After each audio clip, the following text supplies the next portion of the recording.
ನಮ್ಮ ಮನೆಯವರು ಎಲ್ಲಾನು ಬಿಸಿ ಇದ್ದಾರೆ ಇಬ್ರು. ಯಾವಾಗ್ಲೂನು ಬಂದಾಗ ಕೊಂಡಿದ್ರು ಅಣ್ಣ ಯಾವ ವಿಡಿಯೋಸ್ ಅಲ್ಲಿ ನಮ್ಮ ಅಕ್ಕ ಹೆಂಗ್ ತಲೆ ಬಾಚಿದ್ರು ಅವಳಿಗಂತೂ ಅಮ್ಮ ಕೂಡ ಅಳ್ತಾ ಇದ್ರು.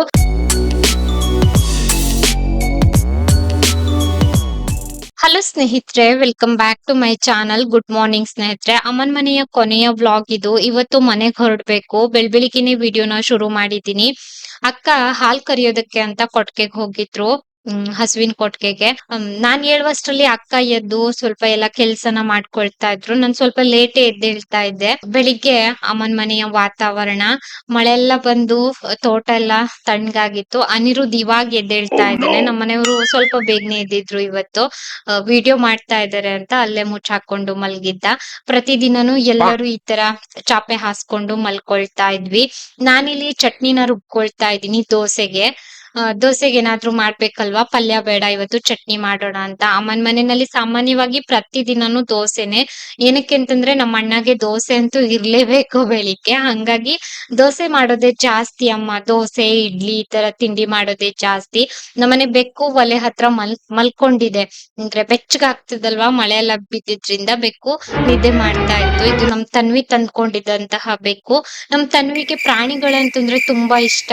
ಬೆಕ್ಕು, ನಾಯಿ, ಹಸುವಿನ ಕರು ಎಲ್ಲಾನು ಎತ್ಕೊಂಡ್ ಮುದ್ ಮಾಡ್ತಾ ಇರ್ತಾಳೆ ಈ ಬೆಕ್ಕಿಗೆಲ್ಲಾನು. ಅವಳಿಗೆ ತುಂಬಾ ಇಷ್ಟ, ಅದೇನೋ ಗೊತ್ತಿಲ್ಲ.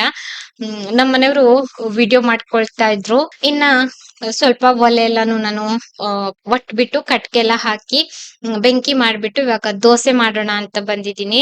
ದೋಸೆ ತವಾನು ಕೂಡ ಕಾಯೋದಕ್ಕೆ ಇಟ್ಟಿದ್ದೀನಿ. ಇದನ್ನ ಇಂಡಸ್ ವ್ಯಾಲಿಯಿಂದ ತಗೊಂಡಿರುವಂತಹ ತವಾ ಆಗಿತ್ತು. ನನ್ನ ಹತ್ರ 2 ತವಾ ಇದೆ ಅಂತ ನಾನು ಅಮ್ಮ ಮನೆಗೆ ಕೊಟ್ಟಿದ್ದೆ. ತುಂಬಾ ಚೆನ್ನಾಗಿ ಬಂತು. ಅಮ್ಮ ಯಾವಾಗ್ಲೂ ಹೇಳ್ತಿರ್ತಾರೆ, ತುಂಬಾ ಚೆನ್ನಾಗಿದೆ ಮಗ, ಯಾವ ದೋಸೆ ಹಾಕಿದ್ರುನು ಅದ್ರಲ್ಲಿ ಎದ್ದೇಳ್ತದೆ ಅಂತ ಹೇಳ್ತಿರ್ತಾರೆ. ಈ ತರ ಕಟ್ಗೆ ಒಲೆ ಮೇಲೂ ಕೂಡ ಇಡ್ತಾರೆ, ಗ್ಯಾಸ್ ಸ್ಟೋವ್ ಮೇಲೂ ಕೂಡ ಇಡ್ತಾರೆ ಈ ದೋಸೆ ತವಾನ. ಈ ದೋಸೆ ತವಾದು ಲಿಂಕ್ ಅನ್ನ ಕೊಟ್ಟಿರ್ತೀನಿ. ಇಲ್ಲಿ ಟೀ ರೆಡಿ ಮಾಡ್ತಾ ಇದ್ರು ಅಕ್ಕ. ಅಮ್ಮ ಹಾಲ್ ಹಾಕಿ ಟೀ ಕುಡಿಯೋದಿಲ್ಲ. ಅಮ್ಮಗೆ ಸ್ವಲ್ಪ ಬ್ಲಾಕ್ ಟೀನ ತೆಗ್ದ್ಬಿಟ್ಟು ಹಂಗೆ ಟೀ ಎಲ್ಲ ಮಾಡ್ತಾ ಇದ್ರು. ನಮ್ಮನೆ ಹಸುವಿನ ಕರುನ ಇವತ್ತು ಬೇಗನೆ ಕರ್ಕೊಂಡ್ ಬಂದು ಮನೆ ಹತ್ರನೇ ಕಟ್ಟಿದ್ದಾರೆ. ಅಣ್ಣಗೆ ನಿನ್ನೆ ಗೊಬ್ಬರ ತೆಗಿಯೋದಕ್ ಆಗಿರ್ಲಿಲ್ಲ, ಇವತ್ ತೆಗಿತೀನಿ ಅಂತ ಹೇಳಿ ಎಮ್ಮೆಗೆ ಹಸುವಿನ ಕರುಗೆಲ್ಲ ಒಂದೊಂದ್ ಕಡೆ ಕಟ್ಟಿಟ್ಟಿದ್ರು.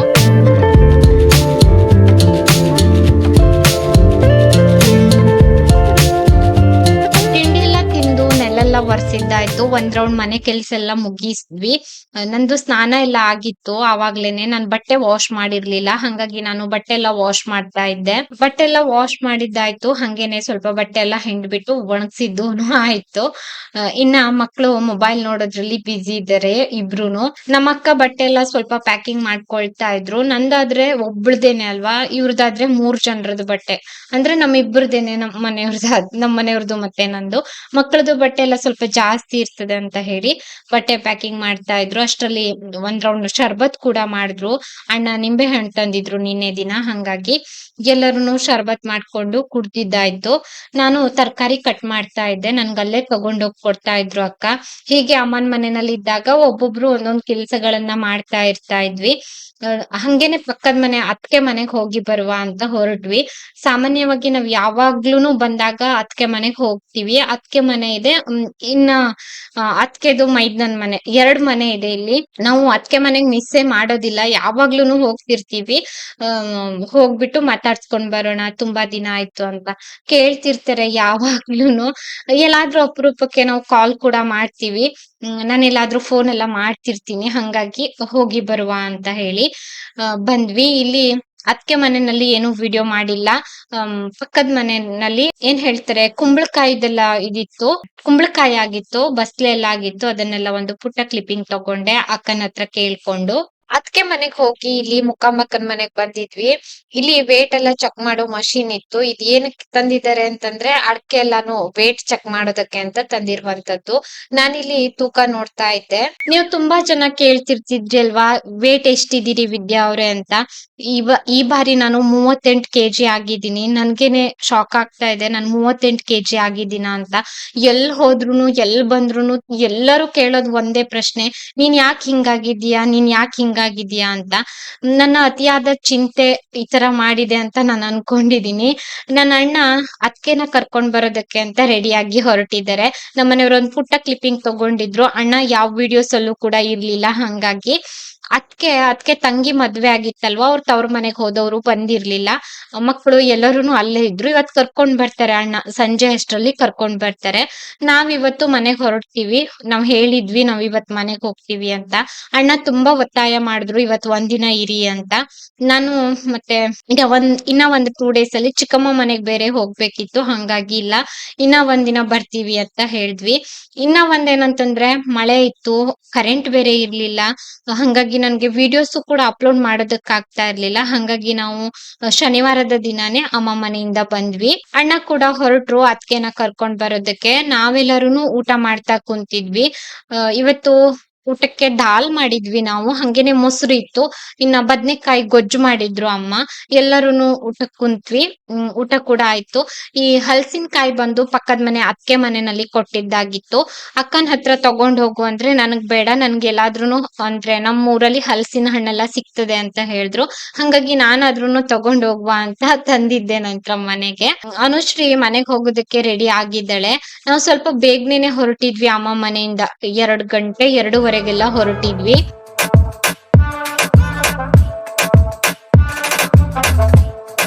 ಅಕ್ಕ ಊಟ ಮುಗಿಸಿ ಪಾತ್ರೆ ತೊಳಿತಾ ಇದ್ರು. ನಾನು ಊಟ ಮಾಡ್ದಲ್ಲೆಲ್ಲ ಸ್ವಲ್ಪ ನೆಲೆಲ್ಲ ಒರೆಸ್ಕೊಂಡ್ ಬಂದೆ. ಹಂಗೆ ಕೈ ಕಾಲೆಲ್ಲ ತೊಳ್ಕೊಂಡು ಒಳಗಡೆ ಬರ್ತಾ ಇದೀನಿ.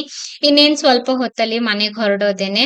ಅನುಶ್ರೀ ರೆಡಿ ಆಗ್ಬಿಟ್ಟು ಆಟ ಆಡ್ತಾ ಇದ್ಲು. ಅನಿರುದ್ ಏನೋ ಕೆಲ್ಸ ಮಾಡ್ತಾ ಇದ್ದ.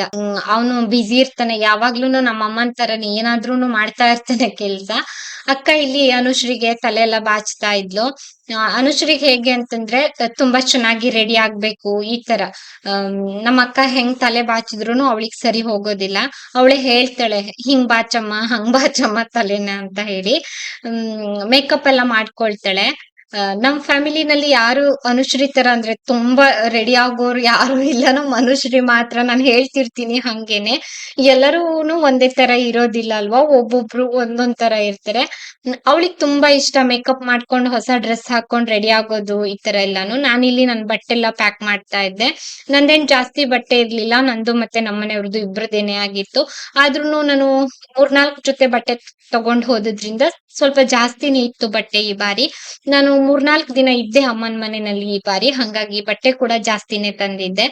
ಅನುಶ್ರೀಗೆ ತಲೆ ಎಲ್ಲ ಬಾಚಿದ್ದಾಗಿತ್ತು. ಪೌಂಡ್ಸ್ ಎಲ್ಲ ಹಾಕೊಂಡು ಕ್ರೀಮ್ ಎಲ್ಲ ಹಾಕೊಂಡು ಮೇಕಪ್ ಮಾಡ್ಕೊಳ್ತಾ ಇದ್ದಾಳೆ. ಈ ಬಾರಿ ನಾವು ತುಂಬಾ ದಿನ ಇದ್ವಿ. ಒಂದು 4 ದಿನ 5 ದಿನ ಇದ್ವಿ. ಆದ್ರೆ ಅತ್ತೆ ಮತ್ತೆ ಮಕ್ಕಳು ಇರ್ಲಿಲ್ಲ. ಅವ್ರನ್ನ ತುಂಬಾ ಮಿಸ್ ಮಾಡ್ಕೊಂಡ್ವಿ. ನೀವ್ ಕೇಳ್ಬಹುದು ಅತ್ತೆ ಮತ್ತೆ ಮಕ್ಳು ಇದ್ದಾಗ್ಲೇ ಹೋಗ್ಬೇಕಿತ್ತು ಅಂತ. ಅದ್ಕೆ ಅವ್ರ ತವ್ರ ಮನೆಯಲ್ಲಿ ಮದ್ವೆ ಇತ್ತಲ್ವಾ, ಅವ್ರ ತಂಗಿದು ಹೋಗಿದ್ರಲ್ವಾ. ಅಮ್ಮಗೆ ಇಲ್ಲಿ ಸ್ವಲ್ಪ ಹುಷಾರಿರ್ಲಿಲ್ಲ. ಸೊಂಟ ನೋವೆಲ್ಲ ಸ್ಟಾರ್ಟ್ ಆಗಿತ್ತು. ಸರಿ ನಾವ್ ಈ ಟೈಮ್ ನಲ್ಲಿ ಉಳಿಯೋದಕ್ ಹೋದ್ರೆ ಅಮ್ಮಗೂನು ಹೆಲ್ಪ್ ಆಗ್ತದೆ ಅಂತ ಬಂದಿದ್ದಾಗಿತ್ತು. ಅಮ್ಮಗೆ ಸ್ವಲ್ಪ ಹೆಲ್ಪೇ ಆಯ್ತು ನಾವು ಬಂದಿದ್ದು. ಈ ತರ ಬೆಳಿಗ್ಗೆಯಿಂದ ಕರೆಂಟೇ ಇರ್ಲಿಲ್ಲ. ಇನ್ನೇನ್ ನಾವು ಹೊರಡ್ಬೇಕು ಅಷ್ಟ್ರಲ್ಲಿ ಕರೆಂಟ್ ಕೂಡ ಬಂತು. ಅಮ್ಮ ಸ್ವಲ್ಪ ಎಲೆನ ಕುಯ್ಕೊಂಡ್ ಬಂದಿದ್ರು. ಎಲೆ ಏನಕ್ಕೆ ಅಂತಂದ್ರೆ ನಮ್ಮ ಅಕ್ಕಂದು ಅತ್ತೆ ಎಲ್ಲ ಎಲೆ ಅಡಿಕೆ ತಿಂತಾರೆ, ಅವರಿಗೆ ಕಳ್ಸೋದಕ್ಕೆ ಅಂತ ಎಲೆ ಎಲ್ಲ ತಂದಿದ್ರು. ಹಂಗೆ ಎಲೆ ಎಲ್ಲ ಜೋಡಿಸ್ಬಿಟ್ಟು ಒಂದು ಕವರ್ ಅಲ್ಲಿ ಹಾಕಿ ಇಡ್ತಾ ಇದ್ರು. ಕರೆಂಟ್ ಬಂತು ಅಂತ ಹೇಳಿ ಅಕ್ಕ ಕಾಲ್ ಮಾಡ್ತಾ ಇದ್ರು. ಕರೆಂಟ್ ಇದ್ರೆ ಮಾತ್ರ ಫೋನ್, ಇಲ್ಲಿ ವೈಫೈ ಹಾಕಿರೋದ್ರಿಂದ ಕರೆಂಟ್ ಇರ್ಲೇಬೇಕು. ನಾನು ತಲೆಲ್ಲ ಬಾಚ್ಕೊಂಡು ರೆಡಿ ಆಗ್ತಾ ಇದ್ದೆ. ನಾನ್ ತುಂಬಾ ಸಿಂಪಲ್ ಏನೆ. ಮನೆಗ್ ಹೋಗಿ ಅಂದ್ರೆ ಕಾರಲ್ಲಿ ಹೋಗಿ ಮನೆ ಹತ್ರ ಇಳ್ಕೊಳ್ಳೋದು ಅಂತ ನಾನೇನ್ ತುಂಬಾ ರೆಡಿ ಆಗೋದಿಲ್ಲ. ಲಗೇಜ್ ಎಲ್ಲ ಪ್ಯಾಕ್ ಮಾಡಿದ್ದಾಯ್ತು. ನಮ್ಮಮ್ಮ ನಿಮ್ಮೆಲ್ಲರಿಗೂನು ಬಾಯ್ ಹೇಳ್ತಾ ಇದಾರೆ ಆಯ್ತಾ. ಹಲಸಿನ ಹಣ್ಣು ಕೂಡ ತಗೊಂಡೆ. ಲಗೇಜ್ ಎಲ್ಲ ತಗೊಂಡು ಹೊರಟ್ವಿ ನಾವು. ಈ ಬಾರಿ ಅಮ್ಮನ್ ಮನೆಯಿಂದ ಬರುವಾಗ ತುಂಬಾ ಬೇಜಾರಾಯ್ತು. ಯಾಕೆ ಅಂತ ಗೊತ್ತಿಲ್ಲ. ತುಂಬಾ ದಿನ ಇದ್ವಿ. ನಾನು ಹೋದಾಗ ಸಾಮಾನ್ಯವಾಗಿ 1 ದಿನ ಇರ್ತಾ ಇದ್ದೆ ಅಲ್ವಾ. ಈ ಬಾರಿ ಸ್ವಲ್ಪ ಜಾಸ್ತಿ ದಿನ ಇದ್ದಿದ್ರಿಂದ ಸ್ವಲ್ಪ ಬೇಜಾರಾಯ್ತು ಬರುವಾಗ. ನಮ್ಮನೆ ಹಸುನ್ ಕರುನೆಲ್ಲ ನೋಡ್ಕೊಂಡು ಕೊನೆಯದಾಗಿ ಅಲ್ಲಿಂದ ಹೊರಟು ಬಂದ್ವಿ. ನಾನ್ ಹೇಳ್ತಾ ಇದ್ದೆ ನಮ್ಮನೆಯವರಿಗೆ ನಾವು ಬರುವಷ್ಟ್ರಲ್ಲಿ ಇನ್ನ ದೊಡ್ಡ ಆಗ್ತಿದೆ ಕರು ಅಂತ. ಕರೆಂಟ್ ಬಂದಿತ್ತು. ಹಂಗಾಗಿ ಅಮ್ಮ ಜಟ್ ಹಾಕಿದ್ರು. ಟ್ಯಾಂಕಿಗೆಲ್ಲ ನೀರ್ ತುಂಬ್ಕೊಳ್ತಾ ಇದ್ರು. ಬರ್ತಾ ನನ್ಗೆ ನನ್ಗೆ ಅಕ್ಕಗೆಲ್ಲ ಸ್ವಲ್ಪ ಅಳು ಬಂತು. ಅಮ್ಮ ಕೂಡ ಅಳ್ತಾ ಇದ್ರು. ಹಂಗಾಗಿ ನಾವೇನ್ ಜಾಸ್ತಿ ವಿಡಿಯೋ ಮಾಡೋದಕ್ ಹೋಗ್ಲಿಲ್ಲ ಇಲ್ಲಿಂದ ಹೊರಡ್ಬೇಕಾದ್ರೆ. ನನ್ಗೆ ಯಾವತ್ತೂ ಕೂಡ ಅಂದ್ರೆ ಅಮ್ಮನ್ ಮನೆಯಿಂದ ಬರ್ತಾ ತುಂಬಾ ಅಳು ಬರೋದೆಲ್ಲ ಅಂದ್ರೆ ಬರ್ತಿರ್ಲಿಲ್ಲ. ಈ ಬಾರಿ ನನ್ಗ್ ತುಂಬಾ ಅಳು ಬರ್ತಾ ಇತ್ತು. ಯಾಕೆ ಅಂತ ಗೊತ್ತಿಲ್ಲ. ಮನ್ಸಲ್ಲಿ ತುಂಬಾ ನೋವಿತ್ತು. ಏನೋ ಒಂಥರ ಸ್ನೇಹಿತರೆ ಹೇಳ್ಕೊಳ್ಳೋದಕ್ಕಾಗೋದಿಲ್ಲ. ಪಕ್ಕದ ಮನೆಯವ್ರದ್ದು ತೋಟ ಇತ್ತಲ್ವಾ, ಅಲ್ಲಿ ನವಿಲ್ ಹೋಗ್ತಾ ಇತ್ತು. 2 ನವಿಲ್ ಹೋಗ್ತಾ ಇತ್ತು. ಹಂಗಾಗಿ ವಿಡಿಯೋ ಮಾಡ್ಕೊಂಡ್ವಿ. ಅಲ್ಲಿಂದ ಬಂದ್ವಿ ನಾವು. ಬರ್ತಾ ಏನ್ ಜಾಸ್ತಿ ವಿಡಿಯೋ ಮಾಡ್ಲಿಲ್ಲ. ಇವಾಗ ಸೀದಾ ಅಕ್ಕಗೆ ಡ್ರಾಪ್ ಮಾಡ್ಬಿಟ್ ಬರುವ ಅಂತ. ಅಕ್ಕದು ಸ್ವಲ್ಪ ಲಗೇಜ್ ಎಲ್ಲ ಜಾಸ್ತಿ ಇತ್ತು. ಹಂಗಾಗಿ ಮತ್ತೆ ಬಸ್ ಹಸ್ದ್ರೆ ಕಷ್ಟ ಆಗ್ತದೆ. ಬಸ್ ಎಲ್ಲಾನು ತುಂಬಾ ರಶ್ ಇರ್ತದೆ. ಸರಿ ಅವ್ರ ಮನೆ ಹತ್ರಕ್ಕೆನೆ ಬಿಟ್ ಬರುವ ಅಂತ ಹೇಳಿ ಹೊನ್ನಾವರದಿಂದ ಕಾರಲ್ಲಿ ಹೋಗ್ತೀನಿ ಅಂತಂದ್ರೆ ಒಂದು ಅರ್ಧ ಮುಕ್ಕಾಲ್ ಗಂಟೆ ಬೇಕಾಗ್ಬಹುದು. ಅಕ್ಕನ್ಗೆ ಡ್ರಾಪ್ ಮಾಡೋದಕ್ಕೆ ಅಂತ ಇವಾಗ ಹೋಗ್ತಾ ಇರೋದು. ಇಲ್ಲೇ ಒಂದ್ ಅಂಗಡಿನಲ್ಲಿ ಮಕ್ಕಳಿಗಿಬ್ರಿಗೂನು ಒಂದೊಂದ್ ಐಸ್ ಕ್ರೀಮ್ ಕೊಡ್ಸ್ದೆ. ಬರ್ತಾ ತುಂಬಾ ಬೇಜಾರಲ್ಲೇ ಬಂದ್ವಿ ಆಯ್ತಾ. ಸುಮ್ನೆ ಕುತ್ಕೊಂಡ್ ಬಂದ್ವಿ ಕಾರಲ್ಲಿ. ಜಾಸ್ತಿ ಏನು ಅಂದ್ರೆ ಏನೋ ಒಂಥರ ಬೇಜಾರ್ ಅಂತ ಅನ್ಸ್ತಾ ಇತ್ತು. ಮಾತು ಕೂಡ ಆಡ್ಲಿಲ್ಲ ಗಾಡಿನಲ್ಲಿ ಬರ್ತಾ. ಅಕ್ಕಂಗೆ ಕೊಟ್ಟಿರುವುದು ಗೇರ್ಸೊಪ್ಪ ರೂಟು, ಆದ್ರೆ ಚರ್ಚ್ ಕ್ರಾಸ್ ತುಂಬಾ ಜನಕ್ಕೆ ಗೊತ್ತಿರ್ಬಹುದು. ಚರ್ಚ್ ಕ್ರಾಸ್ ಇಂದ ಸ್ವಲ್ಪ ಒಳಗಡೆ ಹೋಗ್ಬೇಕು, ಕೆರವಳ್ಳಿ ಅಂತ ಅಕ್ಕನ್ ಮನೆ. ಅಮ್ಮ ಮನೆ ಅಷ್ಟ್ ಹಳ್ಳಿ ಅಲ್ಲ, ಆದ್ರೆ ಅಕ್ಕಗೂನು ಕೂಡ ತೋಟ ಎಲ್ಲಾನು ಇದೆ. ಹಸು ಕರು ಎಲ್ಲಾನು ಇದೆ ಅಕ್ಕನ್ ಮನೆಯಲ್ಲಿ.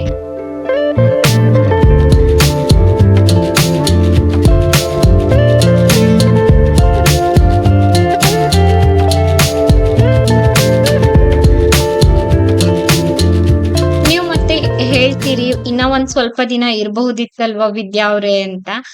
ಎಷ್ಟೇ ದಿನ ನಾವು ಉಳಿದ್ರುನು ನಮ್ ಮನೆಗೆ ನಾವು ಮರಳಿ ಬರ್ಲೇಬೇಕು. ಇದೇ ವಾಸ್ತವ. ನಮ್ ಭಾರ ನಾವು ಹೊರ್ಲೇಬೇಕು. ಒಮ್ಮೆ ನಾವು ಮದ್ವೆ ಆಗಿ ಬಂದ ನಂತರ ಜೀವನದಲ್ಲಿ ಕಷ್ಟ ಇರ್ಲಿ, ಸುಖ ಇರ್ಲಿ, ಏನೇ ಇರ್ಲಿ ಸ್ನೇಹಿತರೆ, ನಾವ್ ಎದುರಿಸ್ಲೇಬೇಕು, ನಾವು ಬದುಕ್ಲೇಬೇಕು, ಜೀವನನ ಸಾಗಿಸ್ಲೇಬೇಕು. ಮನ್ಸಲ್ಲಿ ಎಷ್ಟೇ ನೋವಿದ್ರುನು ನಾವ್ ಯಾರಿಗೂನು ಕೂಡ ಭಾರ ಆಗ್ಬಾರ್ದು. ಇದು ನನ್ನ ಪಾಲಿಸಿ. ನಂತರನೇ ತುಂಬಾ ಜನಕ್ಕೆ ಅನ್ಸ್ಬಹುದು ಈ ತರ. ಇವಿಷ್ಟ್ ಹೇಳ್ಬೇಕಂತ ಅನ್ಸ್ತು. ಅಕ್ಕ ಅವ್ರ ಮನೆ ಹತ್ರ ಇಳ್ಕೊಂಡ್ರು. ಅಕ್ಕನ್ ಮನೆಗೆ ಒಂಚೂರ್ ಕೆಳಗಡೆ ಹೋಗ್ಬೇಕು. ಅಲ್ಲಿ ಹೋದ್ರೆ ರಸ್ತೆ ಅಷ್ಟು ಸರಿಯಾಗಿಲ್ಲ, ಮತ್ತೆ ಗಾಡಿನ ತಿರ್ಸ್ಕೊಂಡ್ ಬರೋದಕ್ಕೆ ಕಷ್ಟ ಆಗ್ತದೆ. ಒಂಚೂರು ಅಷ್ಟೇನೆ, 1-2 ನಿಮಿಷ ನಡ್ಕೊಂಡು ಹೋಗ್ಬೇಕು. ಟೀ ಕುಡ್ಕೊಂಡ್ ಹೋಗುವಂತೆ ಬರ್ರಿ ಅಂದ್ರು. ಟೀ ಏನು ಬೇಡ, ಮತ್ತೆ ನಮ್ಗ್ ಕತ್ಲಾಗ್ತಿದೆ ಅಂತ ಹೇಳಿ ಅಕ್ಕಂಗೆ ಬಿಟ್ಬಿಟ್ಟು ನಾವು ಹೊರಟ್ವಿ. ಅನಿರುದ್ ಮತ್ತೆ ಅನುಶ್ರೀ ಇಬ್ರುನು ಬಾಯಿ ಹೇಳ್ತಾ ಇದ್ರು, ಬನ್ನಿ ಒಂದಿನ ಉಳಿಯೋದಕ್ ಬನ್ನಿ ಅಂತ ಕರಿತಾ ಇದ್ರು. ನಾವ್ ಹೇಳಿದ್ವಿ ನೀವೇ ಬನ್ನಿ ಒಂದಿನ ಅಂತ. ಒಂದಿನ ಹೋಗ್ಬೇಕು ಅಕ್ಕನ್ ಮನೆಗೆ. ಯಾವಾಗ್ಲೂ ಹೇಳ್ತಿರ್ತಾರೆ ನೀವು ಬರೋದೇ ಇಲ್ಲ ಅಂತ. ಒಂದಿನ ಹೋದಾಗ ನಿಮ್ಗೆ ಅಪ್ಡೇಟ್ ಮಾಡ್ತೀನಿ ಆಯ್ತಾ. ಇನ್ನ ನಾವು ವಾಪಸ್ ಮನೆ ಕಡೆನೆ ಹೊರಟ್ವಿ. ಇವಾಗ ನಮ್ ಮನೆಗ್ ಹೋಗ್ಬೇಕು, ಹೊನ್ನಾವರಕ್ಕೆ ಹೋಗ್ಬೇಕು. ಸ್ನಾಕ್ಸ್ ಸ್ವಲ್ಪ ಬಟ್ ನಿದ್ರೆ ಬಂದಿತ್ತಲ್ಲ ರೀ ನಂಗೆ. ಮುಖ